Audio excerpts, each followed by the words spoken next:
Good morning, everyone. We'll get started with today's class.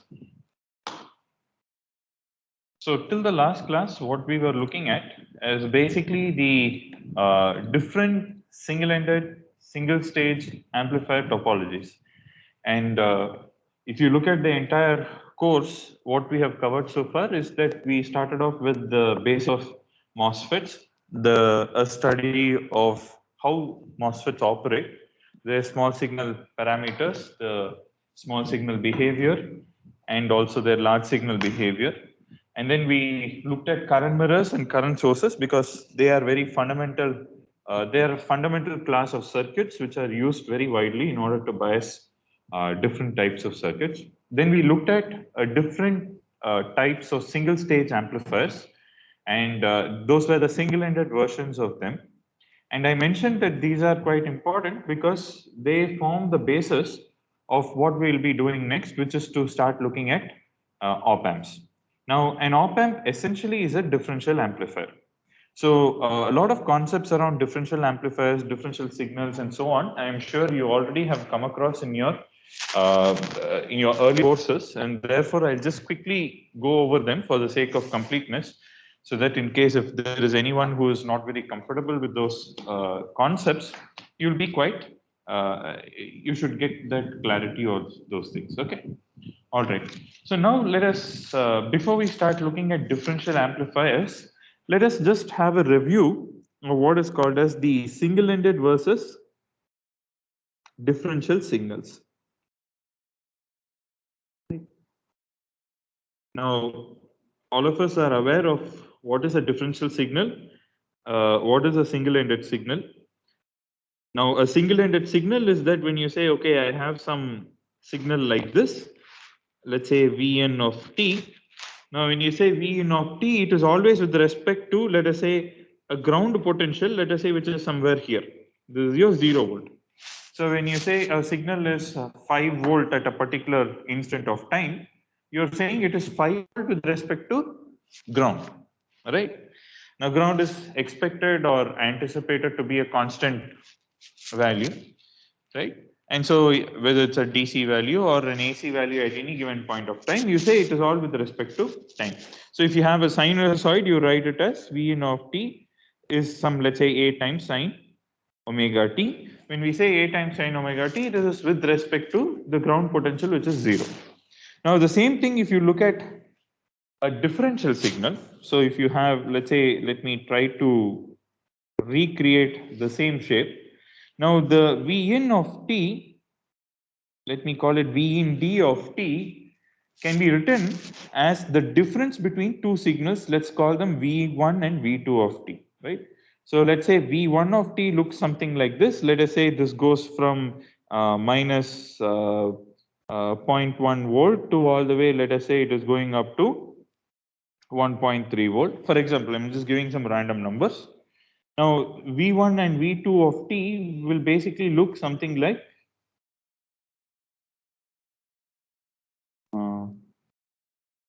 it's difficult to draw random signals.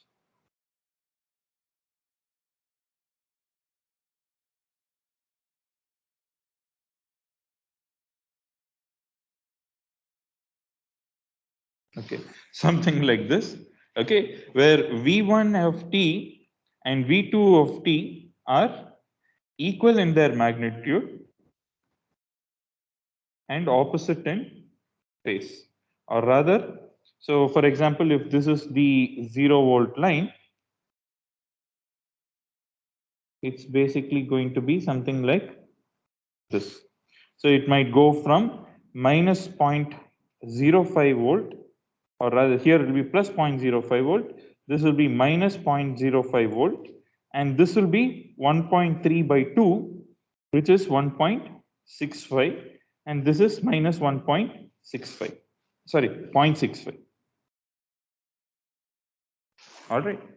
So V1 of t and V2 of t is exactly half the amplitude of your overall differential signal, but then it can they are equal in magnitude and opposite in phase, and these two need not exactly be around 0 volt. They can be around any VCM, which we will call as the common mode voltage. So VCM is basically what is called as the common mode voltage. In fact, it can be 0, it can be any arbitrary value as well. All right. Because in the case of differential signal, the actual signal exists as the difference between the two signals. So if you take this example of a sinusoid, so for example, this can be 5 volt, and let us say this is a 6 volt and 4 volt, and this is, let us say, 5 volt again, and then let us say this one is going down to 4 volt and this is going to 6 volt. Now this V1 of t can be written as what? 5 volt. So it can be written as 5 plus 1 sine omega t. And V2 of t can be written as what? 5 minus 1 times sine omega t.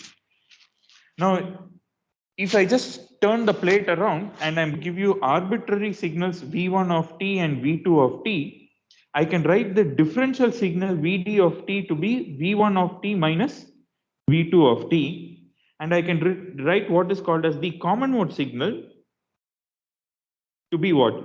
The average of the two signals. Now, these are all basics that I'm pretty sure you've already covered in your previous courses, right? So this is the differential signal. If you're given two arbitrary signals, this is the differential signal and this is the common mode signal. Now, what happens is that in a practical case, there's a lot of, the signal lines. For example, in a chip, your analog line might run kind of close to, let's say this is an analog line. Let's say this is some clock line, right? Now, what will happen is that there is going to be parasitic capacitance between these two lines, because while being implemented, what are they? Basically, there are two bars of metals, right? And they are running at a certain distance from each other, separated by some dielectric. So the face that sees each other will have basically some capacitance, right? Now, let's say this is the source, and the source will have some impedance, and then this is going to have some load impedance, RL, right? Basically, when you say there is a piece of wire connecting two entities, it means that it is being driven by something and then it is going and driving something else, right? So what can happen is that this becomes a CR circuit, an RC circuit. And for example, if there is a clock edge, let's say a positive going clock edge, what will happen? This clock edge is going to go through a circuit which is like this, right? Now, if this C and this R is in such a way that the time constant is quite small, quite large or something, what you'll get is basically you'll get a spike like this, right? So, I mean, if this is significant enough, if the capacitance is significant enough, and if the R is also significant enough, and let us say the RS is quite high, then what happens is that your analog line, let us say if you have a sinusoidal signal, this is your actual sinusoidal signal, and let us say your aggressor signal is basically looking like this. Let's say this is a clock edge which is going to come, right? Now your signal will get modified like this. At this instant of time, you'll basically have, something like this, a spike, right? And here, same way for a negative going transition, you'll have something like this. And then you'll have another spiky waveform like this. So basically, what are you having? You're having your same sinusoid, but then it is having some additional glitches or signals or noise being added to the existing signal. Okay. Now, in a mixed signal chip, for example, if you're designing a PLL or a phase lock loop, or if you're designing an ADC or a D2A converter, or let's say it's a SOC where you have digital part, you have analog part, or maybe it's a combined sensor interface circuit where you have the front-end electronics as well as the ADC circuits. Now, what happens is you do have clock lines running around the chip, right? So especially if, let's say, the sinusoid is very, very weak, let's say it's in the order of few hundreds of microvolt, these glitches become very significant. Okay, not only is that the case, but also sometimes you have, we looked at clock aggression. Secondly, you also have power supply noise. Okay.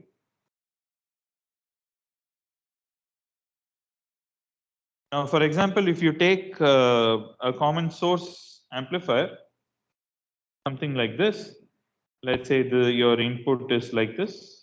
So when we did all the analysis so far, we said this VDD is a clean 1.8 volt or 3 volt or 1.2 volt or something like that, right? But in practice, what will happen is that this VDD is actually a bar of metal, right? Let us say it makes a contact to the outside world here. There are other blocks which are sitting here. And let's say after this also there are some other blocks which are sitting here. So the 1.8 volt which is given, let us say at this point, all right, there is a IR drop here. There is some resistance, some distributed resistance model can drawn for this particular network. And therefore, for example, let us say, under DC conditions, I've already mentioned, when we looked at PVT variations and so on, there will be some difference. But now let us say this is also a time varying signal. Let's say this is some digital signal, a digital block, and this is some analog block, and this is some analog block, and there's some digital block. Now what will happen is that the node voltage here itself is not going to be at 1.8. It will be something like this. Okay. You'll have a noisy power supply actually coming into your common source amplifier. Now, what is this basically? You can think of it as being some noise source added to the gate of the PMOS. Sorry, the source of the PMOS, the gate is at a DC voltage. What kind of an amplifier is this? And you're taking the output at the drain. What is this amplifier? Common gate. It's a common gate amplifier. So what is going to happen is that the noise here is going to appear here with a certain amount of gain. Okay. So basically it means that the power supply line, if it is corrupted, right? For example, if there is a sudden spike in the power supply because there was some digital transition happening somewhere, right? All that will kind of start appearing at the output of your circuit. Okay, so power supply noise is another important thing. We will look at what is defined as the PSRR or the power supply rejection ratio. Now, you also have, other types of, common mode noise and other, we will just call it as common mode noise. Now, when you have a differential signal, let us say, and in the same case, let us say that instead of having one line running near the clock, let us say that there are two lines running near the clock, both are differential lines, then what happens is both the lines are going to be corrupted by pretty much a similar amount, right? If you make them symmetric, which is why symmetricity is very important. Symmetry is very important. If you make sure that you have an aggressor and you make the differential lines to be very symmetric with respect to the aggressor line, then what happens is the spikes are pretty much going to be equal, right? So when you take a differential amplifier and send in a differential signal, what is going to happen is that all the common mode noise, the common mode interference, and all those things are going to get cancelled out. All right. So which is why we use a common, yeah. Sir, in this single-ended mode, the diagram which I've shown, isn't it something like a differential mode also, because the ground will also be there and the ground will also be affected by those same noises? Correct. Yeah. Thanks for raising that point. The ground is also an IR line. So this will also have this thing. So this ground also will not be at 0. It will be something like this. So I will come to the differential amplifier and we'll see why and how these things are able to handle. Okay. Okay. Right. So, so let us try to build a differential amplifier.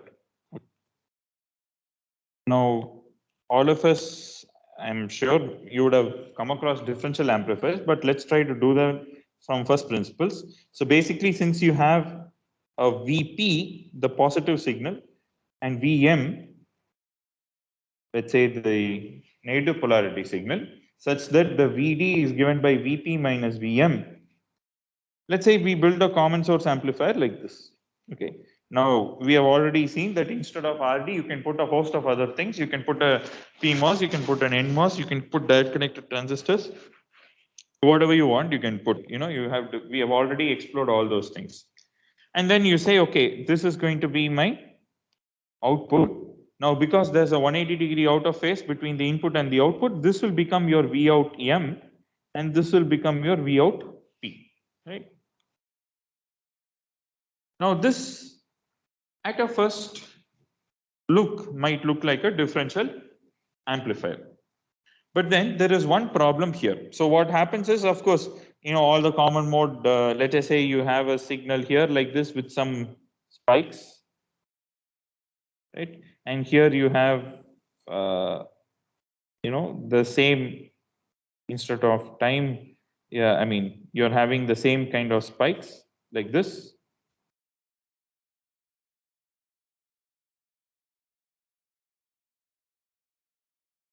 Something like this.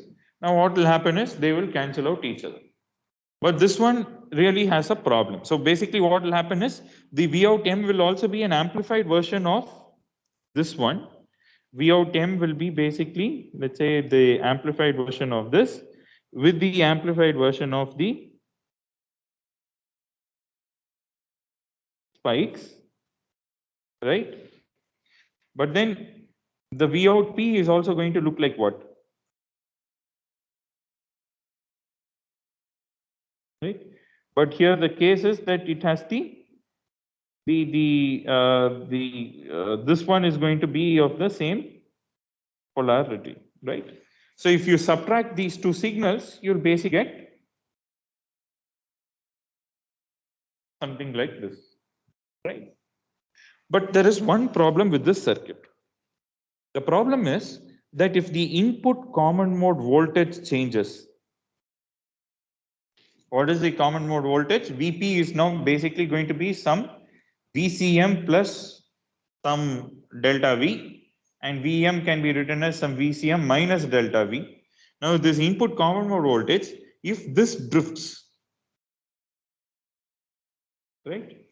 Let us say initially you have 0.5 volt and then it goes to 0.55 volt. What will happen to the circuit? 0.5 volt, if it becomes 0.55, what will happen to the DC current flowing through both the transistors? It will change. It will change, it will increase, right? So for example, if from 0.5 to 0.55, ID will increase.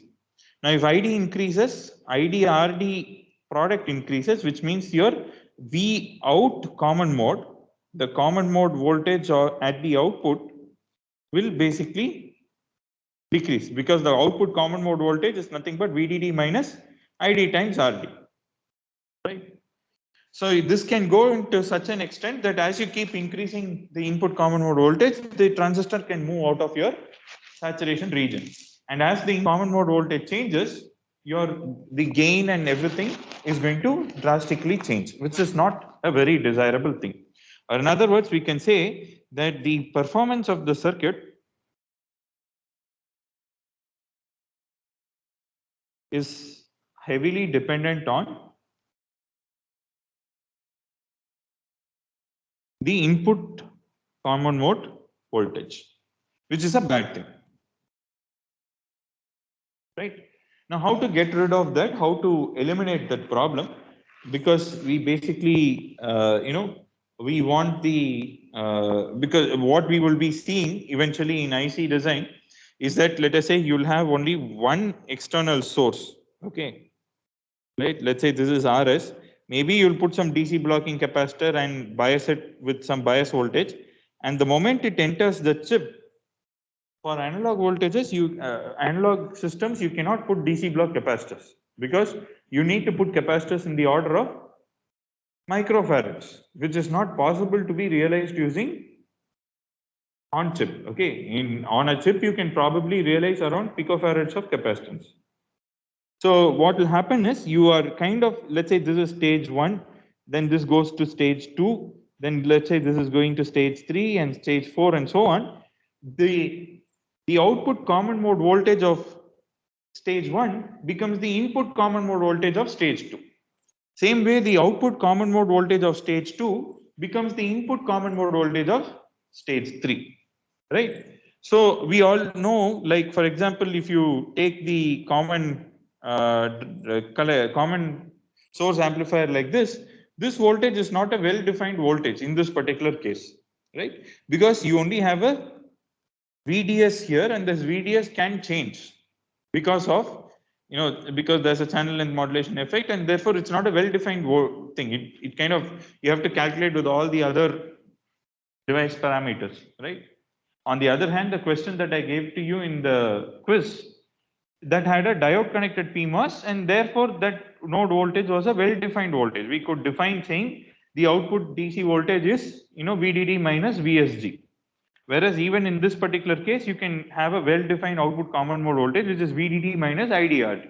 But in this particular circuit, the common source with the current source load, you cannot write a closed form equation saying this is going to be the output common mode voltage. Okay. The output common mode voltage depends on a host of so many other parameters, which, only the simulator can accurately calculate. All right. So this is what is called as a high impedance node. Why is it a high impedance node? The output impedance at this point is very high, and you cannot, by just inspection of the circuit, you cannot write down the output DC point. Okay. Accurately, you cannot write the output DC point, which is why it is called as a high Z node. The output impedance is high, and therefore it can basically vary. For example, the circuit will work if, for example, if this is 1.8 volt, from let's say 0.6 to 1.1 volt, it will still work. All right. But what will happen in the case of cascaded systems like this is that the second stage input common mode will literally drift like anything, right? Especially when temperature increases or decreases, this node voltage is going to go up and down, right? And that is going to change the performance of the second stage completely, and it can push things into triode region, right? So therefore, you need to have a kind of mechanism by which, even though the input common mode voltage drifts, because the information is not in the input common mode voltage, the actual information is there in the differential voltage. So even if the input common mode voltage is going to move up and down because of, let's say, process variation, because of, let us say, temperature variation, and let's say the voltage variations and so on, still your circuit should be resilient enough. Now, how will you do that? So basically, you take the same common source amplifier. I'll just use the resistor version. You can always, substitute it with other things. We tie the two things and we bias it using a current source. Let's call it as the tail current source, or I-tail. This is VP, this is VM. All right. Now, in this case, what happens? Let us say there is a certain input common mode voltage. Let's call it VCM in. Now, under quiescent conditions, what is quiescent condition? That is when you don't give any input signal, that is only biases are given, there is no small signal voltage being applied here. What is the current flowing through M1? Can you tell me? What is the current flowing through M1? What is the current flowing through M2? I-tail by 2. It will be I-tail by 2, right? This will be I-tail by 2, this will be I-tail by 2.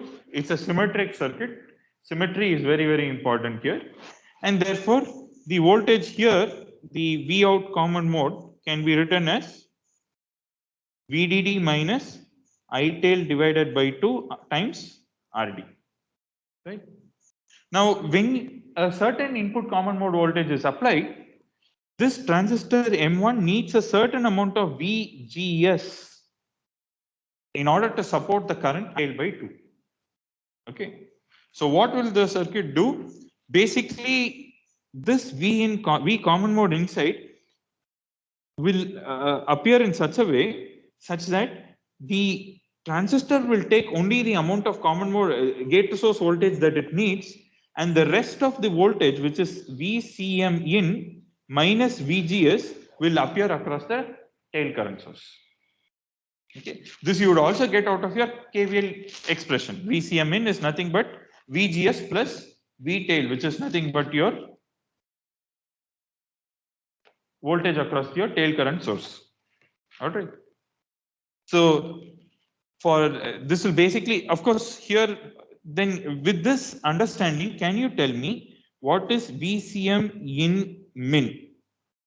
What is the minimum amount of common mode that you can give to this circuit? Or rather, which you need to give to this circuit?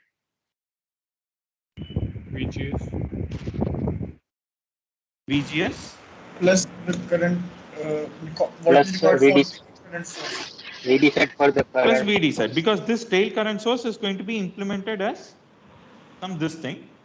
So let us call it as M0. So let me write it as VGS1 plus VD set of 0.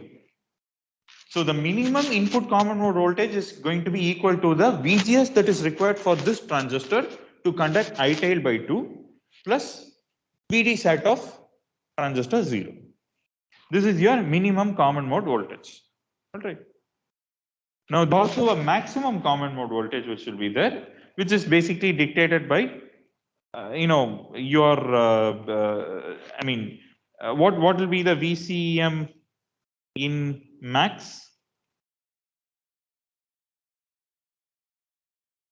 Basically, you can calculate it by saying that your output common mode voltage. I mean, the VDS of the M1 should be in saturation. That is the only thing, right? So basically, you can say that VDS of 1 should be greater than or equal to VGS of 1 minus VTH, right? So what is VDS here, which is the V out common mode minus, let us say, V tail should be greater than or equal to V common mode in minus V tail minus VTH, correct? Basically, if your transistor 1 has to be in saturation, this is the criteria. Now, if you V tail cancels out, what happens? You basically get the expression that your V out common mode should be greater than V common mode in minus VTH. If I kind of put it the other way around, VCM in should be lesser than or equal to V out common mode. What is V out common mode in this case? It is VDD minus I tail divided by 2 times RD minus VTH. Correct. So this basically is your V common mode in max. So if you have biased your differential pair with a current source of I tail, right? Then the output common you can define a minimum input common mode voltage and a maximum input common mode voltage such in the range of which that this transistor is going to appear this circuit is going to work properly. Okay. So what are we seeing here? So as long as your VCM is in this range of VCM in min to VCM in max, what will happen? This circuit is going to work fantastically. Why is that? If you have little excess of common mode voltage, it will just go and drop across the tail current source. Now, of course, there's a little bit of channel length modulation effect, which is there, but then that is why we make current sources with larger channel lengths, right? So the current is pretty much going to be constant. There will be a little bit of change, but that is okay, right? The current source will absorb the excess voltage and it will work fine. Now, this is significantly better than this circuit that we have drawn over here. Okay, so this is a very fundamental concept that you must understand, right? Why do we use a current source? Because if you don't use this current, your circuit is not going to work across PVT. Your circuit is not going to work across different input common mode voltages. Okay. All right. Now we have already, yeah. Anyone has a question? Any doubts? Yeah. So this is for only the case in which current mirror is just a single transistor. If you use cascode, then this equation will change, right, sir? It'll just change marginally, right? Like basically what will happen if you use a cascode. So basically if you go to the industry and if you're going to work on technology nodes such as 28 nanometer and all that, you'll basically put a cascode current mirror, because otherwise your channel length modulation is so bad that it's going to kill you. All right. And we will look at the impact of the tail current source, output impedance, and so on. So basically your VCM in min is now going to be what? VGS plus. Now, if you will basically use the for all these applications, especially if you're going to use work on very deep submicron technologies like, let's say, 40, 28, 22 nanometer technologies and so on. What will happen is you will use the low voltage cascodes that we have studied in the class, right? So you will have a VDSAT here. You'll have a VDSAT here. So it will basically, let's call this as M3. Oops, where did it go? Yeah, M3, M4. So it basically becomes VDSAT 3 plus VDSAT 4. Got it? And yes, you are right that instead of having one VDSAT in this expression, you're going to have two VDSATs here. And that definitely raises the input common mode, minimum input common mode voltage that you can apply. But there are so many cases where there is no other go, you have to use it. But the good thing, the surprising thing is that 16 nanometer and below, they are all FinFET technologies. So maybe in one of the classes, I'll just show you how a FinFET looks like and so on. The surprising thing about the FinFET is that although the channel length is now smaller than even, let's say, a 22 nanometer or 28 nanometer technology node, the R naught is quite high. Okay. The R naught is R naught of a 16 nanometer or a 14 nanometer FinFET technology is much better compared to the R naught of even, let's say, 40 nanometer or even 65 nanometer technology nodes. Okay. That's because of the way in which the device is constructed and so on. All right. So when you come back to, I mean, when you go down to FinFET technologies, again, you go down to a single transistor. But if you're working in 22, 28, 32, 40, those technology nodes, you end up using cascode currents. Got it? Okay. Now, how do we analyze this? Yeah.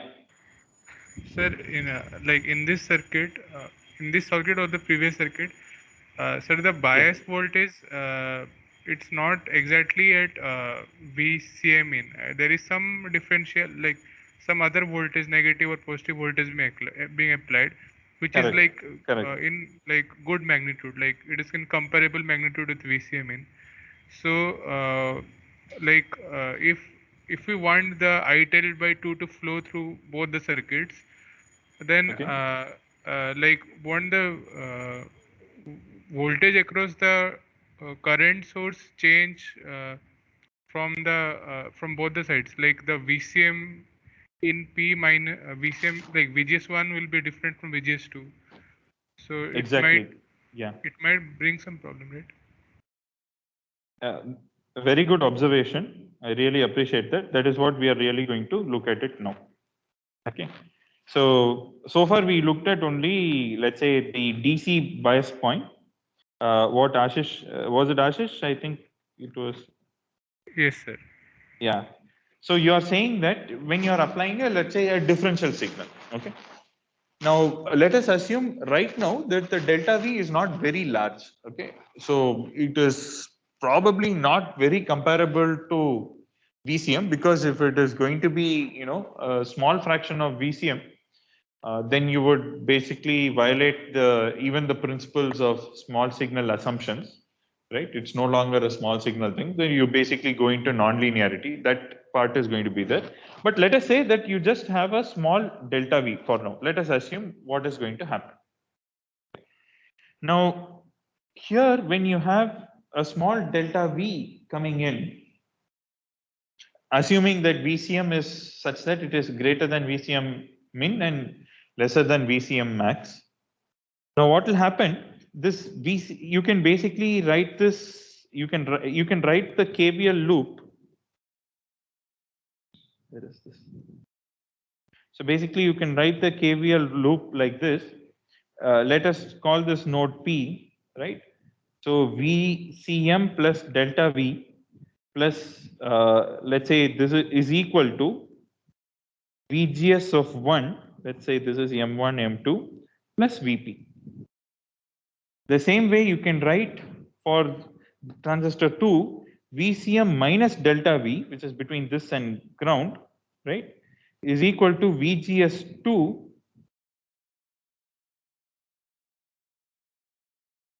plus VP. Now, if you just subtract the two circuits, what do you get here? You get 2 delta V is equal to VGS1 minus VGS2. And because of symmetry, you can basically say that, you know, VGS1 or rather the so basically the difference between the two VGSs is going to be delta V. And in other words, what is going to happen is that this node voltage P is going to be fixed. So let us put in some numbers so that we are able to, you know, what happened. Right. So let us throw in some numbers here. Okay. Let us say this is 0.6 volt plus, let us say 1 millivolt. Okay. And let's say this is 0.6 volt minus 1 millivolt. Or if you want, let's just take 10 millivolt. Okay. All right.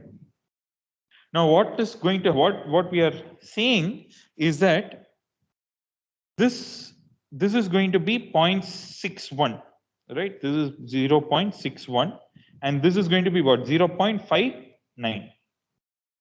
Now, let us say that the VGS quiescent condition. Under the quiescent condition, you need, let us say, 0.4 volt. Okay, for example. Now, what is going to happen is that VGS1 is going to become 0.4 plus 10 millivolt. It's going to become 0.41, and VGS2 is now, let's say it is going to become 0.4 minus 0.01, which is 0.39. All right. Now, if you calculate what is the node voltage here, basically you have 0.61 minus 0.41. So this is going to be 0.2. The same way it is going to be 0.59 minus 0.39, and it is 0.2. In other words, this node P is not going to change for your differential signals. Okay. In other words, I can write that this node P does not react to small differential input signals. Okay. In other words, this node P is taken to be a virtual ground. Why is it a virtual ground? Because it is a constant DC voltage. In this example that I gave you, what has happened is basically that the node voltage P is constant at 0.2 volt.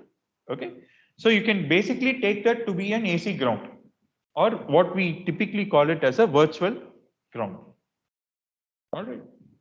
Now, it is not connected to a separate DC voltage source, but because of the symmetry of the circuit and because of the way in which the circuit works, this node P does not react to differential signals. Now, what happens if the common mode signal, there is a common mode small signal input, that is, let us say the same circuit.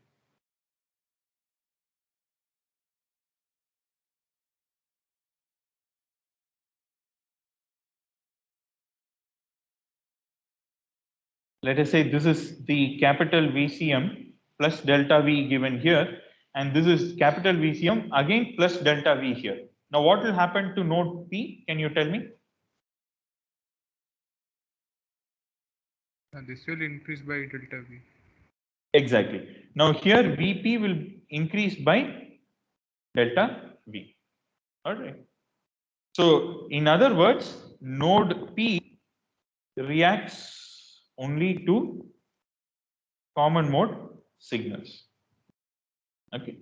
So for example, if you have a signal like this, both in phase, this node voltage will also be moving around like this.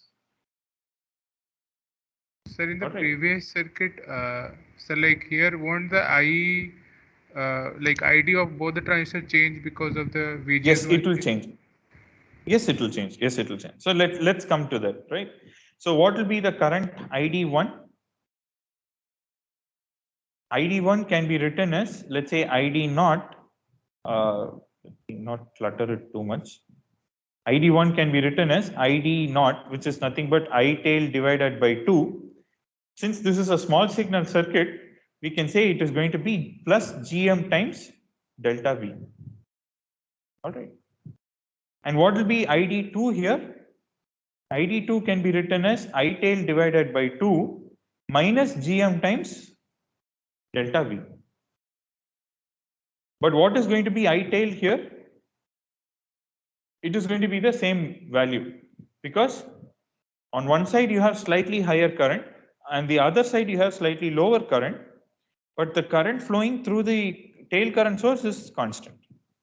Okay. This assumption is valid as long as your transconductance is linear. So if your input swing keeps increasing and you push the transconductance out of the linear zone, then obviously you will see some differences. But as long as you are in the linear region of operation, you can basically say that this I tail is going to be constant. One side has more current and the other side has lesser current. Okay. Now, the same thing if you, let's say, I don't want to draw it once again, but let us say that V in 1 or V in P or Vp is given by, let us say, some VCM plus some A sine omega t, and Vm is given by VCM minus A sine omega t. Now what will happen to ID1 is basically I tail divided by 2 plus GM times A sine omega t. And ID2 is basically going to become I tail divided by 2 minus GM A sine omega t. I tail is still going to be constant. All right.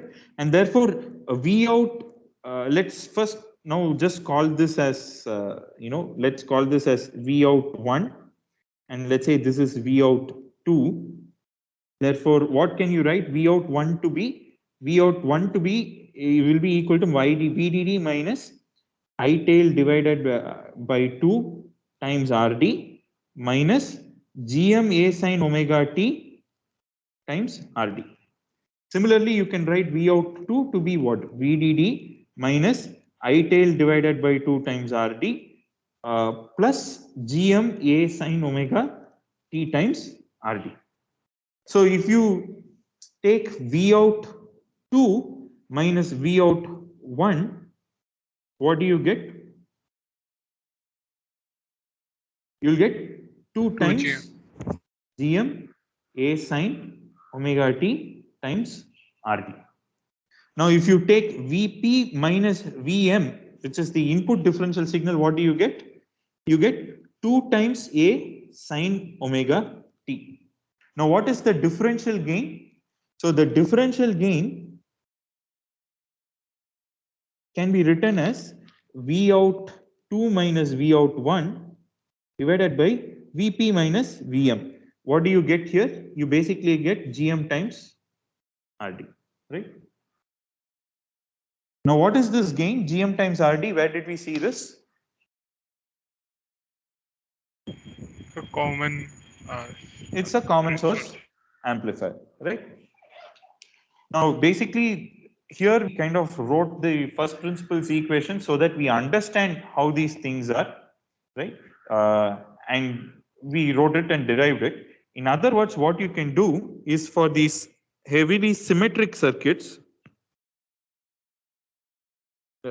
for all the symmetric circuits, you can basically do what is called as the half circuit. Now, this is what is called as the differential mode half circuit. What is called differential mode half circuit? In this particular case, the circuit is symmetric like this, right? This node is a common virtual ground, and therefore you can draw the differential mode half circuit to be basically like this. All right. The reason being that the circuit is symmetric, so there's no point writing, the full equation and trying to solve them, especially when you want to understand the small signal behavior and so on. And we know that, so you kind of see what is the line of symmetry, and then you chop it, and then you take the differential mode half circuit. So this is called the differential mode half circuit because in the differential mode, let me add that note here, in the differential mode, VP is the virtual ground. Now this half circuit is not valid for common mode. Now for common mode, what happens? This node P is no longer a virtual ground node. So what will happen to the common mode half circuit? So let us say this is your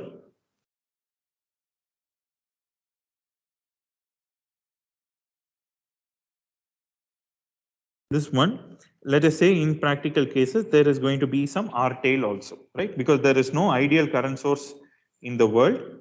And this is how it is basically going to be. So again, the symmetry is going to be like this, but then rather, you don't say, okay, this goes that side. So how are we going to draw the common mode half circuit? This node P is no longer a virtual ground. So therefore, this is VDD, this is RD, you have your transistor.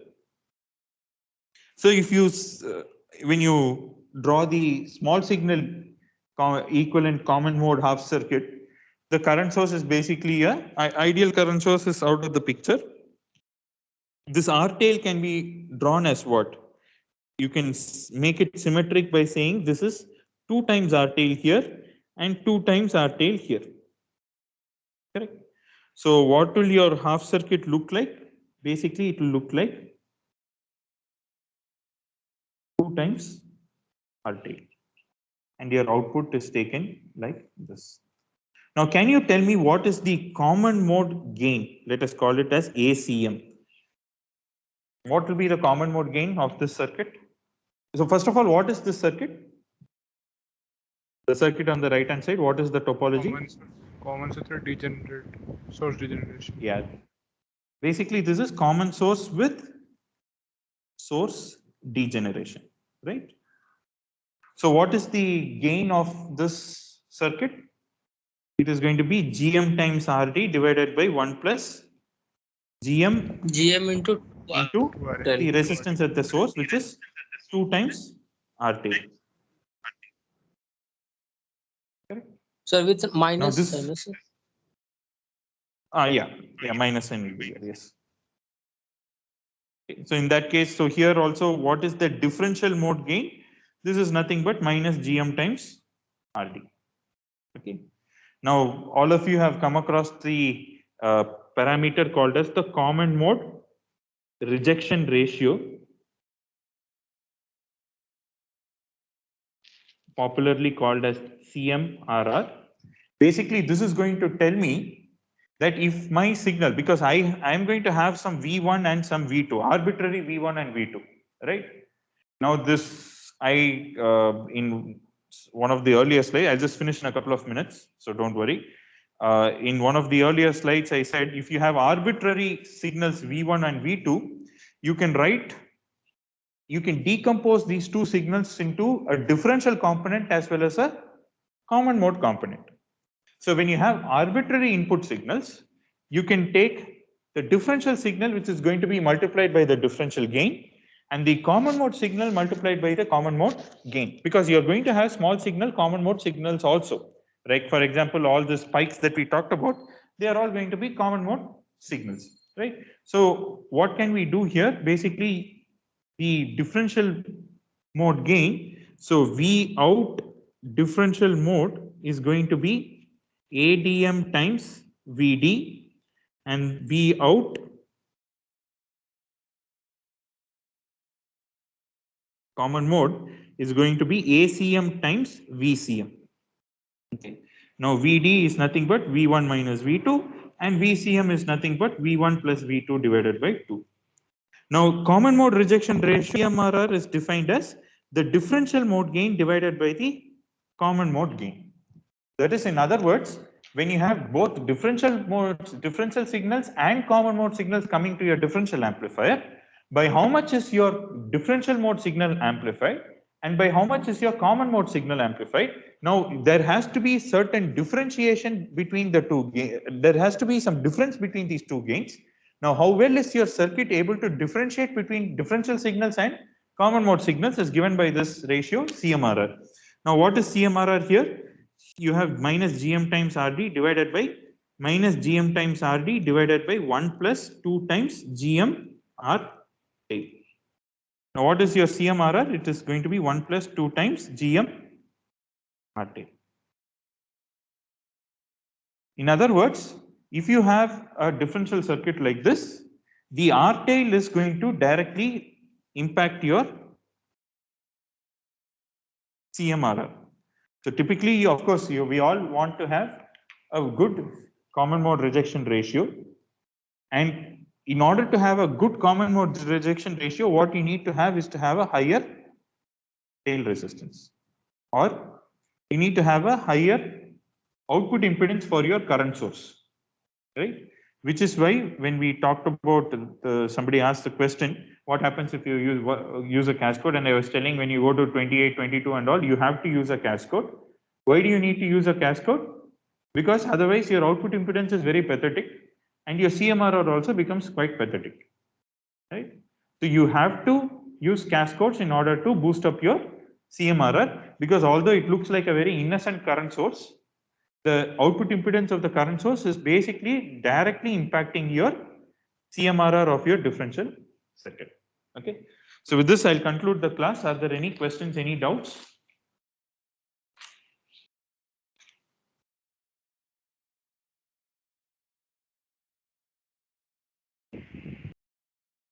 Okay. So as we saw here, Vout2 has the, just one last point, plus polarity, and this has the minus polarity, which is why we write this to be Vout M and this is Vout P. Okay. All right. So thanks everyone. Have a nice day. So anyway, the next 2 days are holidays, so we'll not be having classes. Please identify some time slot in the next week. Next week, Tuesday is also holiday. 20th onwards, we'll have the class. So we'll be meeting again next Wednesday only. Probably next Thursday or Friday, please arrange for an extra class. All right. So thanks everyone. Have a nice day. Thank you, sir. Thank you, sir. Thank you, sir.